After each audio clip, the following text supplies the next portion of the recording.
Узап бара жаткан жумада орун алган орчундуу окуяларды камтыган күндөмү жыйынтык аналитикалык программасы назарыңыздарда. Студияда Гүлзада Төрөбекова. Саламатсыздарбы? Шайлоодогу алдоо жолу менен добуш сатып алууда коррупциялык көрүнүш, керек болсо андан да коркунучтуу көрүнүш. Паракорлук менен тууганчылыктын айынан мыйзамсыз жана адилетсиз өткөн шайлоо коомду бактысыздыкка гана түртөт. Бул тууралуу 16 ноябрда мамлекет башчысы Садыр Жапаров президентке караштуу антикоррупциялык ишкерди кеңештин биринчи жыйынында сүйлөп жатып билдирди. Шайлоодо мыйзам бузууга жол бербөө үчүн бийлик эң чечкиндүү чараларга бараарын кошумчалады. Ал арада бул аптада шайлоого аттанган талапкерлер арасында да талаштуу бир топ маселелер орун алды. Талапкерге жан тартам деп айрымдары кызмат ордунан кол жууса, дагы башка мамлекеттик кызматкерлер катуу сөгүш алды. Айтор шайлоого карата үгүт учуру коомдо түрдүү пикирлерге жем таштап турган чагы. Ошол эле учурда укук коргоо органдары тарабынан мыйзамсыз аракеттердин бети ачылууда. Парламенттик шайлоого карата чуу жана түрдүү аракеттер Кыргызстанда гана болуп жаткан жок экен. Бүтүн Кыргызстан партиясынын мүчөлөрү Москвада кармалды. Маалыматка караганда Москвада Европолис соода борборунун унаа токтотуучу жайына кызыл желектер менен 30 машина чогулду. Алар жоосунсуз жоруктарын баштап, ат минеп, унаалар менен желектерди көтөрүп, элди үндөп жатышты. Мындай кылыктарына корккон москвалыктар полицияга телефон чалышкан. Апта ичинде орун алган окуялар топтому Жума хроникасында.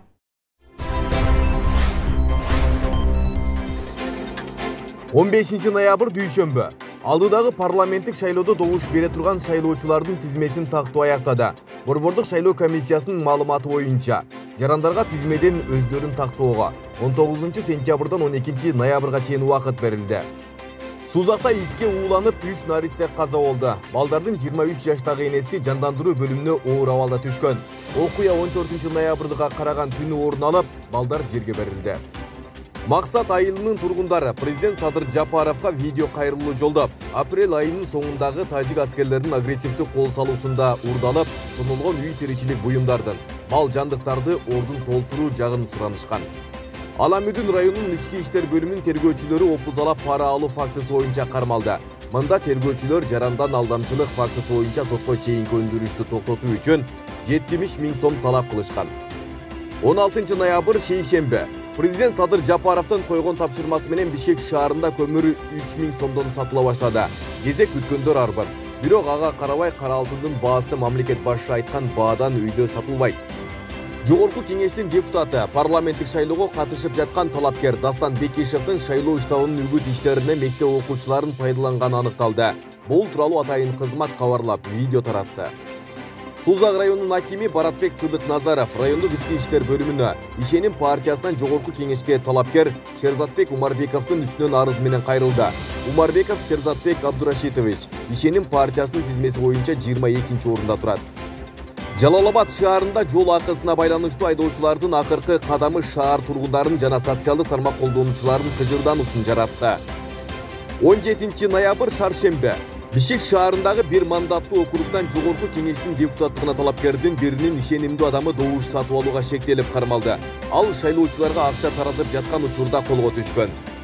Өкмөттүн Жалалабаддагы мурдагы ыйгарым укуктуу өкүлү Кыянбек Сатыбалдиевдин дипломунун айланасындагы сөздөргө чекит коюлбай келет. Ал Жалалабад мамлекеттик окуу жайына 1996 жылы тапшыргандыгы айтылган. Каржы министрлигинин маалыматы боюнча, ушул жылдын 9 айында мамлекеттик бюджет 3 миллиард 7 миллион сом суммасында профицит, тактап айтканда ашыкча менен аткарылды. Жалалабад облустук ички иштер башкармалыгынын баңгизаттарды мыйзамсыз жүгүртүүгө каршы күрөшүү кызматынын 4 кызматкери кыйноо фактысына шектелип камакка алынды. 18 ноябрь бейшембе.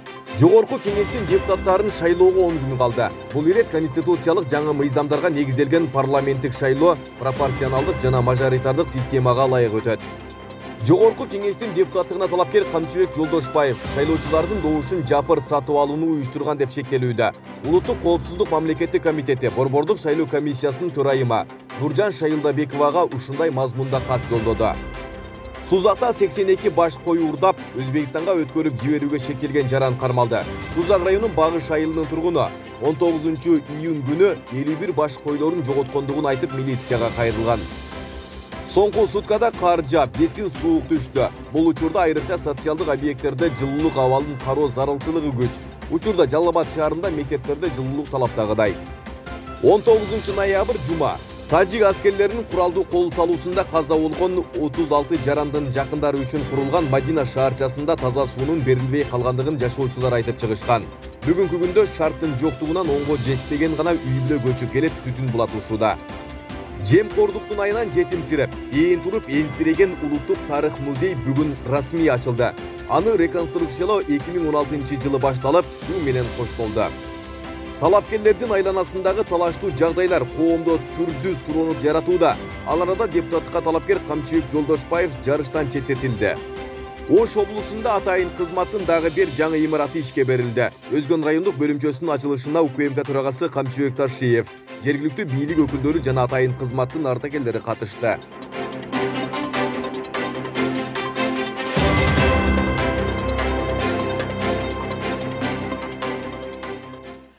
Саат жебесинин саадагы секунд сайын каккылап бул аптада аяктап бара жатат. Жакшысы, жай тургундары үчүн бул жума бурулуштуу жана жемиштүү болду. Тактап айтканда, мамлекет башчы айлап жылдап арыз арманын айтып, көрүнгөн чиновниктин эшигин каккылап, акыркы үмүттөрү үлбүрөп турган Борбордогу ТЭЦ-2 айланасындагы эл менен жолугуп, жерлери мыйзамдаша тургандыгын айтып, жашоочуларды сүйүнттү.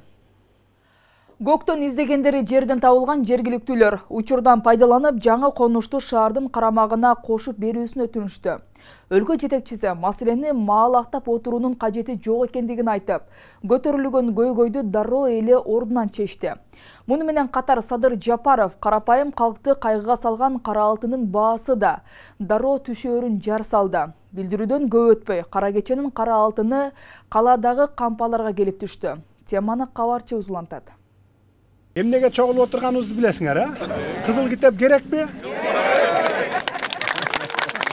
Бузап бара жаткан аптада президент Садыр Жапаров Бишкек шаарындагы ТЭЦ-2-нин жанында пайда болгон конуштун жашоочулары менен жолугушту. Буга чейин аталган аймактын жашоочулары жер тилкелери мыйзамдаштыра албай, кайрылбаган жерлери калган эмес. Мамлекет башчы кыска убакыттын ичинде тургундарга кызыл китеп берүү тапшырмасын берди.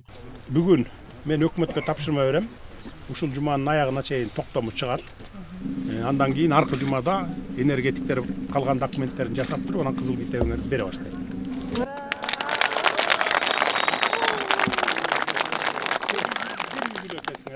801 үй бүлө экенсиңер, 730'ун ардыкы баары даяр экен, 71'i жок экен.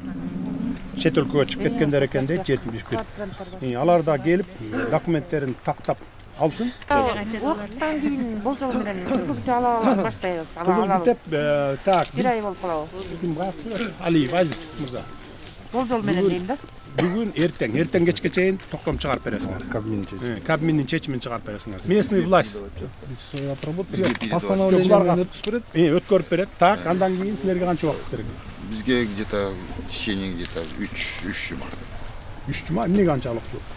Процедура ушундай болот. Согласование канча эле бери калган демекте. 3 жума. Так, 3 жума болсо бүгүн 15-і. Анан кийин 15-і. Где-то бир декабрдын бир 10'unda уже кызыл китеп берип баштайт десиңер да? Өлкө жетекчисинин айтымында электроэнергия менен көйгөйдү чечүү үчүн ТЭЦ-2 стратегиялык объектисин 2022 жылдын соңу 2023 жылдын ортосунда ишке киргизүү пландалган. Кыргызстан дарыялардын башында тургандыгына карабай, бүгүнкү күндө коңшу өлкөлөрдөн электроэнергиясын импорттоого аргасыз болуп жаткандыгын белгиледи. Биз бу ТЭЦ-ти ишке киргизебиз. Мына жакын арада иш башталат, жаңы ТЭЦ курулат, газ менен иштеп чыга турган, электроэнергия иштеп чыга турган ТЭЦ болот. Жакында баштайбыз. Буюрса 500 мегаватт. Буюрса эмки жылдын аягына чейин, болбосо аркы жылдын ортосуна чейин ишке кирип калат. Анан бу жерде кичине шум болот. Шум болгондон бу жакын турган үй бүлөлөр анан кийин претензия койбосоңор болду.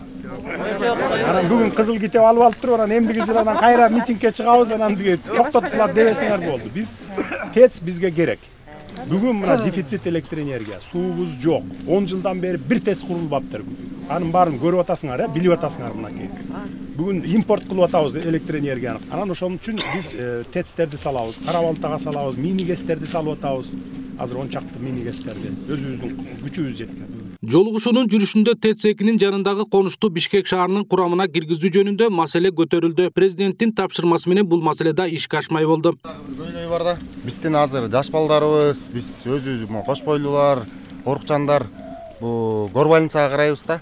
Азыр пока Ленинский районунун эмесинде отурабыз да. Анан эгер Сокулукка кирип калсак, биз Сокулуктардын больницасына, Сокулуктун школуна, садигине барышта кичине көйгөй жаратат да, бизге ошол аягында бар. Бул өзү негизи Бишкектин эле чекесинде турган. Ошондой экен да. Сокулукка алыс мисалы.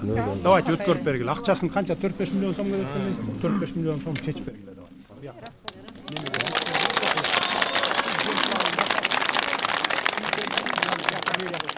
Мамлекет башчысы ТЦКнин жанында пайда болгон конуштун тилкелерин трансформациялоо маселеси узак жылдардан бери чечилбей келгенин белгилеп, мындан ары жер басып алууга аракет кылгандар катуу жазаланаарын эскертти. Ким жер басып алса, сразу алып барып камайбыз, эчтекесине карабайбыз.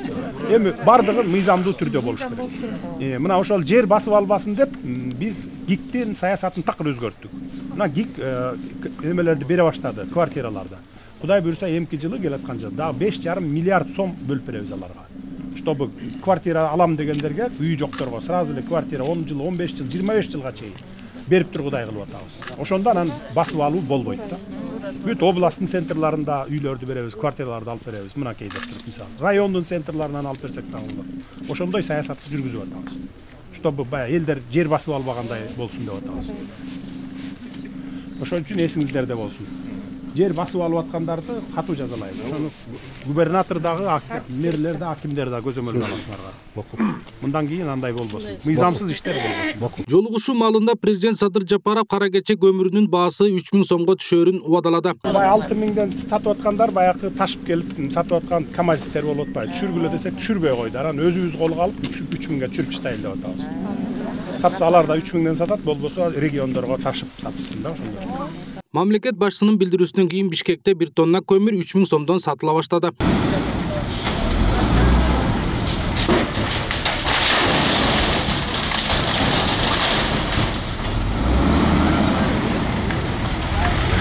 Ошо таратылып атыптыр, негизи очередке турулуп, ар бир паспорт менен 3000ден таратылып атат. Негизи элге жардам эле болуп атат. Мында 6,5 миңге жер таппай атышкан элчи. Эми Садыр Жапаровдун кылып аткан иштеп атканына чоң ыраазычылык билдирдебиз. Эми колунан келген элге ошо болгон жардамын көрсөтүп атат. Мына 3000ден деп көчөгүн айтып кетти эле. Анан көпчүлүгү тиги ошо алып, мына мен өзүм көрүп күбө болуп атам да, чындыгында 3000ден 2 тоннадан ар бир жаранга берилип атат жазылуу түрүндө. Чоң рахмат. Президентибиз Садыр Нуркожоевич айткандай көмүрдүн баасы 3000 сомдон болот дегендей 3000 сомдон сатып атабыз. Ленин району, Бишкек шаарынын Ленин районунда Мурманский көчөсүндө. Андан тышкары бүгүн дагы кара кечеден машиналар жүктөлүп чыгып атат, келатат. Буйруса көмүр жетиштүү эле болот. Ошо көмүрдүн сапаты жакшы. 3000 сомдон сатып атабыз. Маалыматтарга караганда алгач 200 тонна көмүр алып келишкен. Буга уда эле кара кечеден кара алтын ташыган унаалар байма-бай келе баштады. Кезек күткөндөр арбын болгондуктан Бишкекте арзан көмүр саткан кошумча камп ачылды. Алармандар арбын болгону менен баа көтөрүлбөстүгү айтылды. Көмүрдө Садыр Жапаровга рахмат. Ошо элдин көйгөйүн түшүнүп, баарыбызга деген ушундай жеңилдик кылып атат. Ушунча элдин көйгөйүн түшүрүп, арзан баада кылып 1 тонна болса да, 2 тонна да болса дагы алып атабыз. Ошо рахмат ошо Садыр Жапаровга. Ушуну улантып кетип турса, жок дегенде бир декабрдын 15-ине чейин ушинтип койсо эле элдер тоюнуп калат, токтоп калат. 3000ден тоннасын берип атканда, конечно, арзан да эми. Бизге окшогон пенсионерлерге бул аябай эле пайда. Ошол пенсияга алган акчамды келип ошол жерден 2 тонна көмүр алып кетейин деп келдим да. Монополияга каршы жөнгө салуу мамлекеттик агенттиги ар бир аймакта кара алтындын баасын бекиткен. Ага карабай алып сатарлар жана ортомчулар көмүрдү кымбат сатып, элдин нааразычылыгын жаратып жаткан. Алтынбек Бекторов, Калыс Өмүралиев, Регион телеканалы, Бишкек шаары. Парламенттик шайлоого 8 күн убакыт калып, үгүт иштери менен кошо талапкерлер жана анын жакындары тарабынан мыйзам бузуулар дагы күчөдү. Жалал Абад облусундагы Сузак районунун акими Баратбек Сыдык Назаров милицияга Ишеним партиясынын жогорку кеңешинин депутаттыгына талапкер Шерзотбек Умарбековго каршы арыз жолдоду. Анда аким талапкерге телефондон президенттин атын атап опузалаганын жазган. Добуш сатып алуу фактысы менен Жогорку Кеңештин депутаттыгына бир мандаттуу округтан талапкер Камчыбек Жолдошбаев шайлоодон четтетилди. Ал арада Бүтүн Кыргызстан партиясынын мүчөлөрү Москвада карам алса, УКМК депутаттыкка аттанган Рыскелди Момбековдун экинчи жогорку билимин биринчи жасалма диплому менен мыйзамсыз алганын маалымдаган. Шайлоо жана ага карата үгүт иштеринин жүрүшү коомдо талкуу жараткан жагдайларга Акылай Карабаева кенен токтолот. Мыйзамды бузган талапкерлер аныкталып, айрымдары шайлоодон четтетилди. Сузак районунун акими Баратбек Сыдыкназаров Ишеним партиясынан шайлоого катышып жаткан талапкер Шерзот Умарбековго каршы арыз жазды. Буга Умарбековдун бир тууган иниси Бекзат Абдурашитовдун бир тал чачы түшпөшү керек экенин айтып, талап койгондугу себеп болгон. Сыдыкназаровдун айтымында Умарбеков инисин президент колдой турганын айтып, опузалаган. Мен инимдин үстүнөн арыз топтоп жүрүптү депутаттар. Сизге алып келиптир деп. Мен айттым, мага алып келген жок. Мен көргөн жокмун. Ошо эскертип коеюн дегем, эгер инимдин баягы башынан бир тал чачы түшсө, тарынбазы деп депутаттарга арнап, анан сизге да айтып коеюн дегем. Биз президенттин көзөмөлүндөгү балдарбыз. Президент өзү көзөмөлдөйт Бекзатты дейт. Мен айттым, президентти кошпо бул жерге. Сен талапкерсиң. Десем, жок, ошо айтып коеюн дедим деп. Разговор болду ошондой эле. Манас мектептен голубуз керекми? Керек. Nimaga deng? Hammani chiqarib yuboradi maktabdan. Bitta oq xalatda kiyib, eng oxirgi o'tirgan odamni chiqarmaydi deng. Formada kiyib, hammani qo'liga chachib, u men bo'laman. Asli chiqarisham o'tganda hamma agitatorlarni chiqarib yuborgan deng, Zuhropanikini ham hammanikini. Bitta ayamda meni nima belim xalatchi ya. Chiqarishmaydi. Yana keyin уже kirib ketayotganda palonchini sayla deb o'tirsa, вот там yutadi odam. Qolgan hammasi ketadi. Молодец, умница. Бул сүйлөшүүдө Адина Ханаттуу Медайым талапкер Шерзат Умарбековго шайлоодо жардам бере ала турганын айтып, добуш берүүдө таасир бере аларын кошумчалаган. Социалдык тармакта тараган сүйлөшүүдөн кийин Медайым жумуштан алынган. Ал арада милицияга Шерзат Умарбековдун үстүнөн Сузак айыл аймагынын депутаттарынан арыз келип түшкөн. Шайлоого кийлигишүүгө аракет кылган кызматкерлер боюнча башка фактылар дагы аныкталды. УКМК Базар Коргон районундагы кадастр мамлекеттик мекемесинин бөлүмүнүн башчысы Атажурт Кыргызстан партиясынын пайдасына үгүт иштерин жүргүзгөнүн маалымдады. Текшерүүнүн жыйынтыгында жергиликтүү чиновниктин үгүттөгөнү тастыкталган, бирок Жоруктар кодекси боюнча текшерүү аракеттери токтотулган. Базар Коргон районунун акими кадастр мамлекеттик мекемесинин Базар Коргон филиалынын башчысына каттуу сөгүш жарыялаган. Особо обращаем внимание на то, что в вышеуказанных приказах о зачислении и переводе указано имя родного брата Кыянбека Сатыбалдиева Кыялбека Урмаматовича. Ал арада Жогорку Кеңешке Бүтүн Кыргызстан партиясынан аттанган Кыянбек Сатыбалдиевдин дипломунун айланасында да түрдүү пикирлер айтылып келет. Бул тууралуу Боршайкомдун жыйынында дагы белгилүү болду. Өкмөттүн Жалал-Абаддагы мурдагы ыйгарым укуктуу өкүлү Кыянбек Сатыбалдиев 1996 жылы Жалал-Абад мамлекеттик университетинде окууга тапшырганы маалымдалган. Бизде архивде сакталган балдык журналдын маалыматына ылайык Сатыбалдиев Кыялбек деген студент 96 жылы тапшырган экен, 98 жылы сырттан окуу формасына которулуп кеткен экен. Биздин балдык журналда Сатыбалдиев Кыялбек деген жөнүндө гана жазылган. УКМК кылмыш жаза кодексинин жасалма документ беренесинин негизинде алдын ала иш козголгонун билдирди. Борбордук шайлоо комиссиясынын мүчөлөрү УКМКнын маалыматын кабыл алып, иш чаралар аяктагандан кийин маселени кароо чечимин кабыл алышты. Ошондой эле бүгүнкү күндө Кыянбек деген ат чындыгында абдан сейрек атка кирет деп мен толук айта аламын. Себеби Кыянбек деген атты мен уга элекмин. Бүгүнкү чейин мени кээ бир жерде эмес, көп эле жерде Кыялбек Урмаматович деп эле айтышат. Мен дагы айтып атам. Буну ким ката кетирсе, мисалы үчүн Жалал-Абад мамлекеттик университеттин мугалимдери же болсо жетекчилиги өзү карап оңдоп коюш керек. Ага улай эле атайын кызмат 18 ноябрда Боршайкомдун жыйынында Рыскелди Момбеков экинчи жогорку билимин биринчи жасалма диплому менен мыйзамсыз алганын маалымдаган. УКМКнын билдирүүсүнө Момбеков 2003 жылы Жусуп Баласагын атындагы Кыргыз улуттук университетин бүткөнү тууралуу жасалма диплом алган. Бул жасалма диплом менен 2011 жылы дипломатиялык академиянын эл аралык мамилелер факультетин сырттан окуу бөлүмүнө тапшырып, 2 жылдан кийин экинчи жогорку билимге ээ болгон. Бишкек шаары боюнча 26 Ленин округунан парламенттик шайлоого талапкер Камчыбек Жолдошбаевдин каттоосун жокко чыгарып, шайлоодон четтетилди. Бул чечимди Боршайкомдун 11 мүчөсү бир добуштан колдоду. Камчыбек Жолдошбаев шайлоочулардын добушун сатып алганын, ал бул ишти кудасы Муктарбек Сыдыков аркылуу ишке ашырганын маалымдалды. Тергөөнүн маалыматы боюнча Сыдыков 16 ноябрда 4 шайлоочуга 8 000 сомдон берген. Тинтүү маалында шектүүнүн автоунаасынан 39 000 сом табылган. Ал 17 ноябрда Жазык кодексинин шайлоочуларды сатып алуу беренесине шек саналып, УКМКнын убактылуу кармоочу жайына кармалды. Ошол эле күнү Жолдошбаевдин үгүтчүлөрүнүн үйүндө тинтүү жүргүзүлүп, 138 000 сом жана шайлоочулардын тизмеси табылган. Шайлоодо админ ресурсту колдонгондорго жана добуш сатып алуулар аныкталса, мыйзам чегине чара көрүлөрү эскертилип келет. УКМК төрагасы талапкерлерден мыйзам бузганы аныкталса, жада калса депутат болгондон кийин дагы жоопко тартыларын айтты. Эч кандай шайлоочулардын добуш берүүсүнө административ ресурстун, акчанын же кайсыл бир адамдардын терс таасири болбош керек. Адам өзү келип, каалаганын тандап алсын. Каалаган кандидатын тандап алсын, каалаган адам депутат болсун. Эл тандаган, эл шайлаган депутат менен бүгүнкү бийлик иштөөгө даяр. Жана биз ошону аткарабыз. Элдин каалоосун биз жокко чыгара албайбыз. Элдин каалоосу менен биз эсептешебиз. Шайлоодо мыйзам бузууга жол бербөө үчүн бийлик эң чечкиндүү чараларга барат. Бул тууралуу мамлекет башчысы Садыр Жапаров билдирди. Президент шайлоочуларды алдоо, жемкорлуктан да коркунучтуу көрүнүш экенин белгиледи. Коррупция менен күрөшүүдө Ички иштер министрлиги, улуттук коопсуздук кызматы жана прокурорлордун, күч органдарынын, укук коргоо органдарынын гана милдет эмес. Ушул жерде отурган ар бир Кыргызстандын жаранынын милдети. Айылда кетмен чапкан карапайым калктын дагы милдети.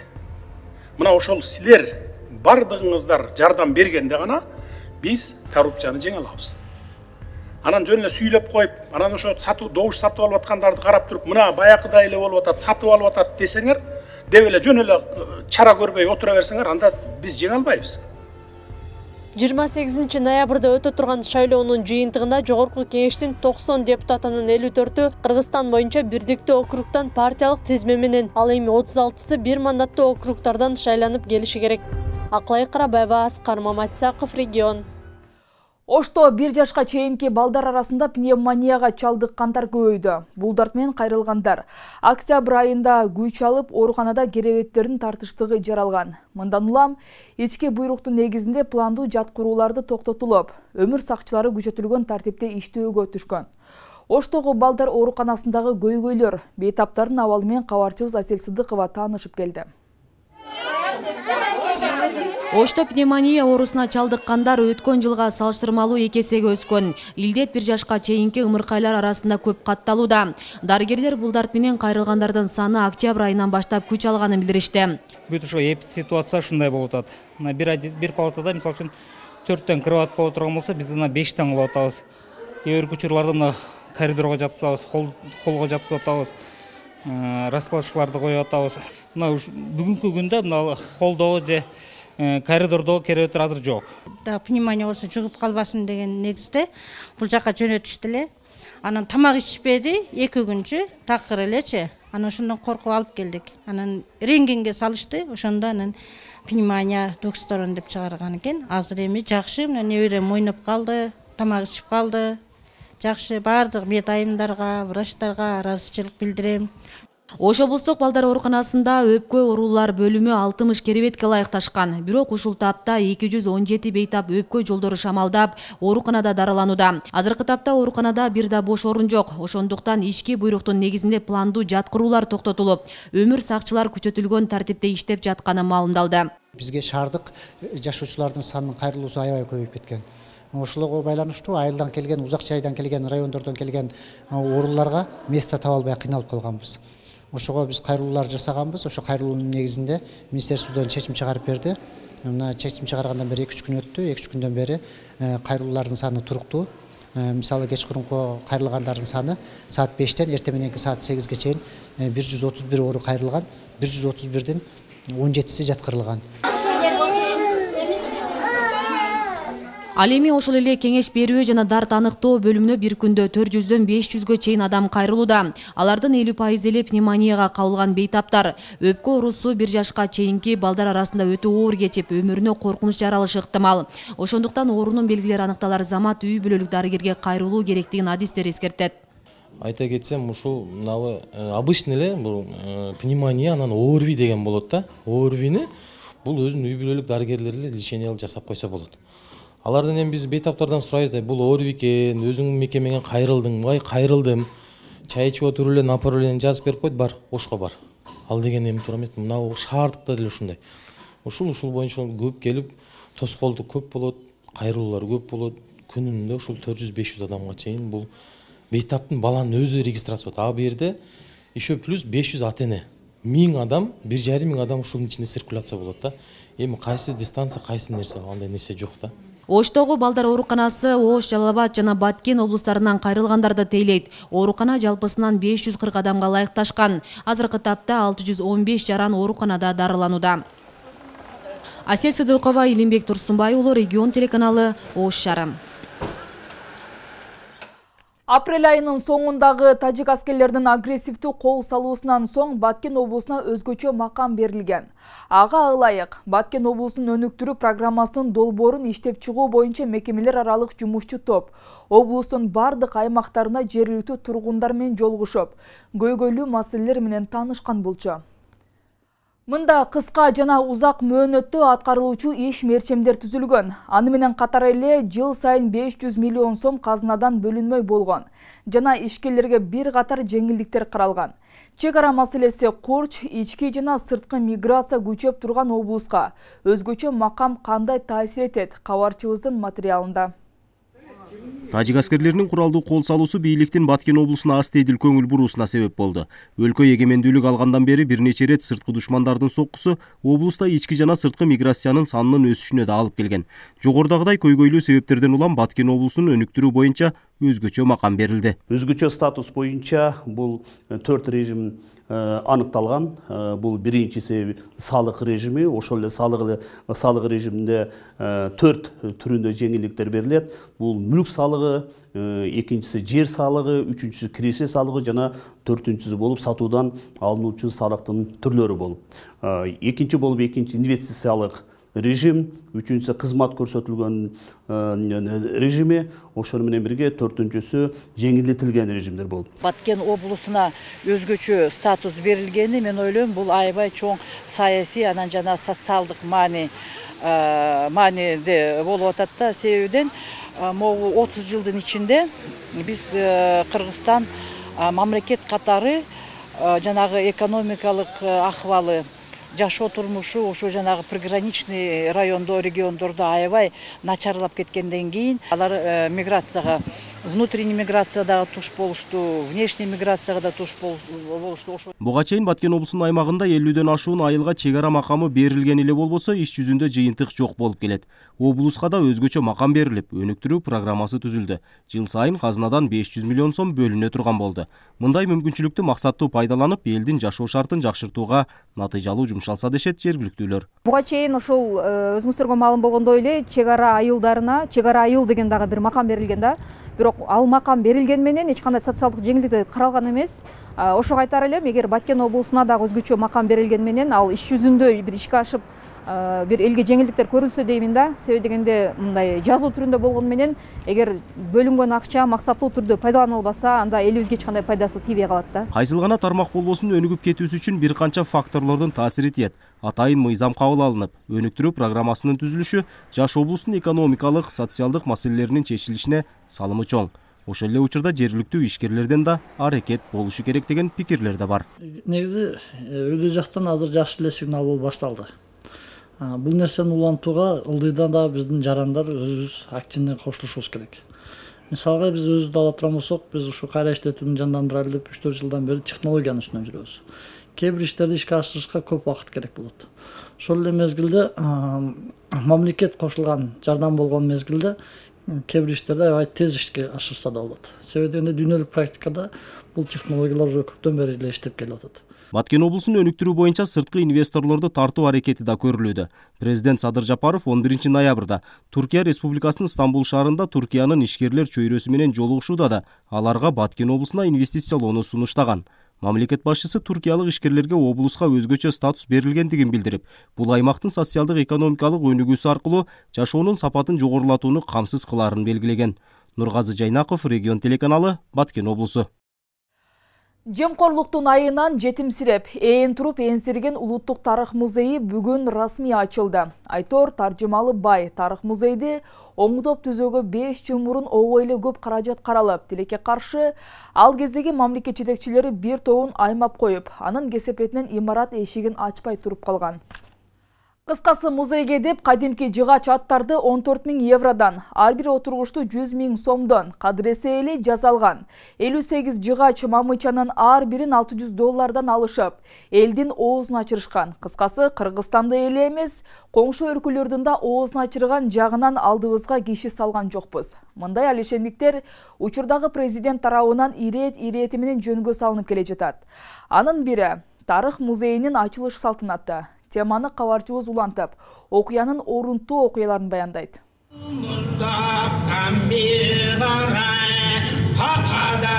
Жер бетин тарых менен арчындаган, шамал менен жарышып мезгил өттү.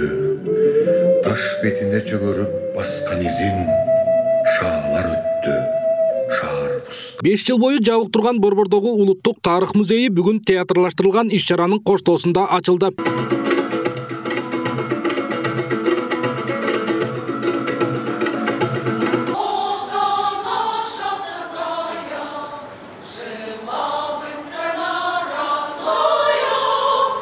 Kiygen kezde askasa көк асманга тийген кезде.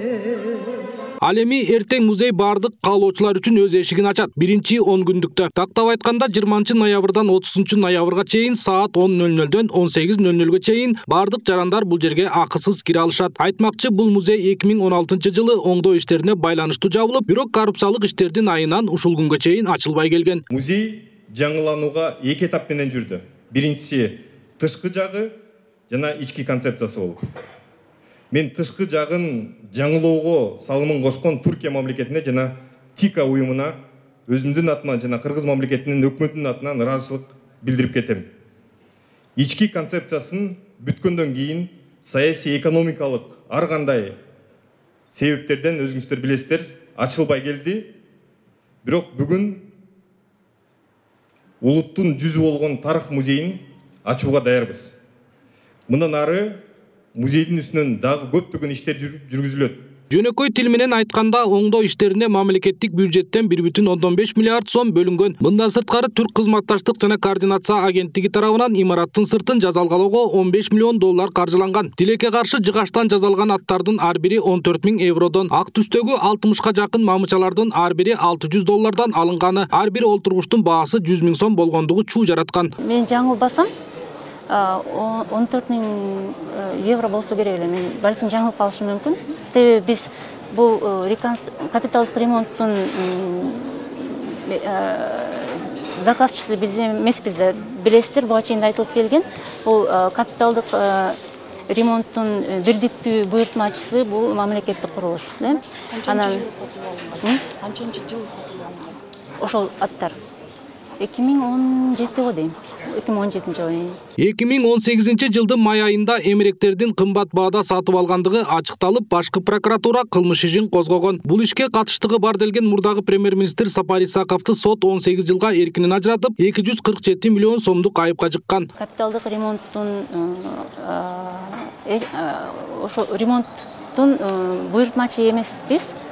Ал мамлекеттик курулуш. Анан бул баягы суммалар боюнча бизге акча бөлүнгөн эмес да. Мисалы музейге же Маданият министрлигине акча каражаты бөлүнгөн эмес. Ал баягы мам курулуш бирдиктүү буйртмачы аркылуу ишке ашырылган. Ошондуктан жанагы баалар боюнча, суммалар боюнча ошол мекеме жооп берсе туура болот деп ойлойм да. Учурунда тарых музейин оңдоого бери дегенде $13 миллион уурдалган деген маалыматтар чыккан. Мындай чуулгандуу иштер музейдин ачылышын 5 жылга кечиктирген. Акыры музей президент Садыр Жапаровдун тапшырмасы менен ачылып, Кыргызстандын аймагындагы таш доорунан баштап бүгүнкү күнгө чейинки тарыхты көрсөтүп бере тургандай шарттар түзүлгөн. Мына көп жылдар бою эгемендүүлүк алгандан кийин Орхон Энисе жазмалары да окуябыз. Талас жазма эстеликтери ушул жерде көкчөптө чачылып жатты. Кудай буйрса ошол эстеликтер ошол жерде эмне деген мыкты сөздөр, ата-бабалардан алган сөздөр, 40 деген этноним жазылган таш катамга таштар ушул музейдин ичине кирди болуш керек, өз ордун таптуу болуш керек деп эсептейм. Андан сырткары тарыхчы катары айта кетели, мисалы мындан бир нече жыл илгери ушу Кочкор өрөөнүнөн табылды деп айтылып жүрөт. Гундоруна тиешелүү бир нече артефакттар ушу Европада сатылды. Ошонун баары биздин жерибизде калыш керек эле. Ушул музейдин көркүн ачып туруш керек эле. Айтмакчы, музейдин айланасындагы маселе Бишкек жылуулук электр борборундагы чуулган менен катарлаш өткөн окуя катары эсте калды. Эксперттер ТЭЦти жаңылоо башында $150 миллион сүйлөшүлгөндүгүнө карабай, Сапар Исаковдун өкмөтү $386 миллион насыя алгандыгы, коррупция фактысынан мамлекетке 5 миллиард 439 миллион сом зыян келгендигин айтышкан. Мындан улам мурунку премьер-министр Сапар Исаков, экс-премьер-министр Жантөрө Сатыбалдиев баштаган бир топ адамдарга айып тагылган. Алтынбек Бектуров, Калыс Өмүралиев, Регион телеканалы, Бишкек шаары. Мына ушундай маалыматтар менен күндөмү жыйынтык аналитикалык программабызды жыйынтыктайбыз. Студияда мен Гүлзада Турабек болдум. Дем алуу күнүңүздөр ийгиликтүү улансын. Кайрадан эфир аркылуу көрүшкөнчө аман туруңуздар.